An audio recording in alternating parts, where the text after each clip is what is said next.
এরা ভাই বাণিজ্য করার জন্য একটা চক্রান্ত চালাচ্ছে। 21,000 ব্যাংক করেছে, তার মানে আপনারা টাকা নিয়ে আসেন, সামনের মাসে টাকা নিয়ে আসেন, যারা টাকা দিবেন তাদের ভাই পাস করা দিবে।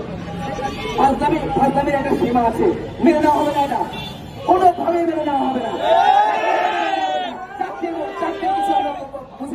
চাকরির বিষয়ে আমার কথা হচ্ছে, আমার সামনে থেকে আমার খাবার কেড়ে নেওয়া হয়েছে, আমার সামনে থেকে আমার খরচ কেড়ে নেওয়া হয়েছে অযৌক্তিক ভাবে।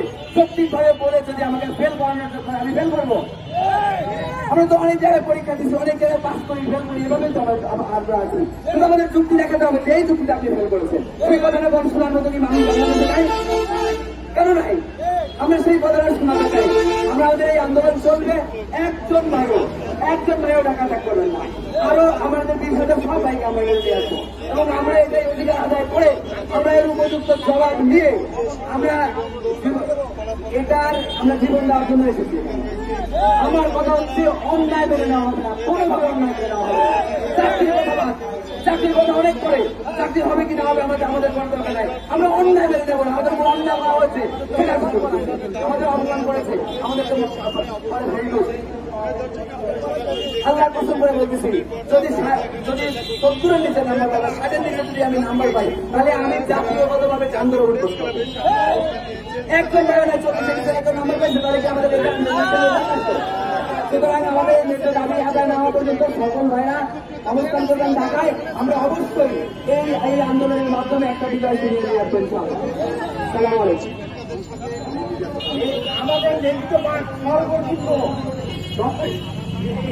স্যারকে বলতেছি 75-এর উপরে আছে মান, 75-এর নিচে আমার মায়ের থাকে, আমি জুতোর মালা দিয়ে গালায় দিয়ে বাড়ি পাবো।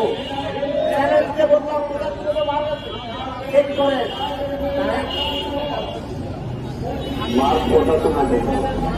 আমার 40 আছে, আমি সব সেখানে আপনার আমার 40 ওই যে সমস্ত ওর সাথে আমার তোফারটা কোথায়?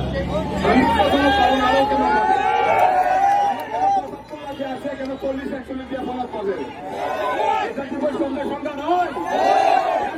সময় তোমার বাংলাদেশে কোথায় হইতেছে বলেন? এনসিআর দুর্নীতি রাজু করে পরিণত হয়েছে। আমাদের এখন দাবি শুধু সনদ আমরা দেশে থেকে আদায় করে থাকবো।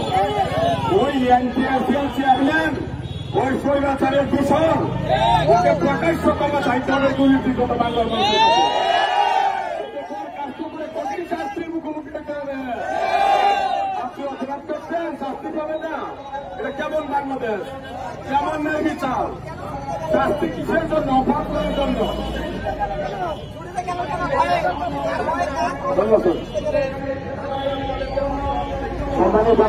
লক্ষ্য পরীক্ষার্থী এনটিআরসির নীতিমালা অনুযায়ী প্রিলিমিনারিতে 40% মার্কে আমরা ইন্টারনেট জন্য যুক্ত হই।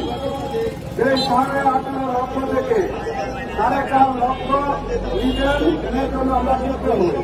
এখন আপনাদের প্রশ্ন, 18.5 লক্ষ থেকে প্রিলিমিনারিতে যারা 40% মার্কের ইন্টারনেট জন্য যে 4.5 লক্ষ যুক্ত হয়েছে, আমরা 4.5 লক্ষ রিটার্ন দিয়েছি। 4.5 লক্ষ থেকে রিটার্ন পরীক্ষার 1 মাস আগে নিয়ম বহির্ভূত সিলেবাস পরিবর্তন করে আমাদেরকে রিটার্ন পরীক্ষায় অংশগ্রহণ করিয়েছে।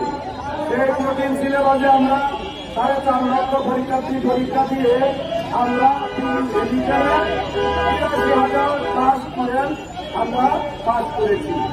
83,000 থেকে শূন্যপদ 1,822 থাকার পরেও আমাদের 83,000 থেকে মাত্র 60,000 প্রার্থীকে ভাইভাতে কোয়ালিফাই করেছেন। বাকি 23,000-এর মধ্যে 3,000 অনুপস্থিত ছিল। 20,000 প্লাস যাদের বৈধ সনদপত্র থাকার পরেও কোয়ালিফাই করছে, কিন্তু এই যে সনদ প্রদান করা হচ্ছে প্রার্থীর জন্য, এই সনদে ভাইভা নাম্বার খুব হয় নাই। তাহলে যে রিটার্ন মার্কের ভিত্তিতে সনদ দেওয়া হচ্ছে, সেই রিটার্ন মার্কে আমরা 20,000 পাস করেছিলাম। তাহলে আমাদের সাথে কেন বৈষম্য করা হলো? আমরা আমাদের সেই রিটার্নের ভিত্তিতে কি সনদ চাই ইনশাআল্লাহ।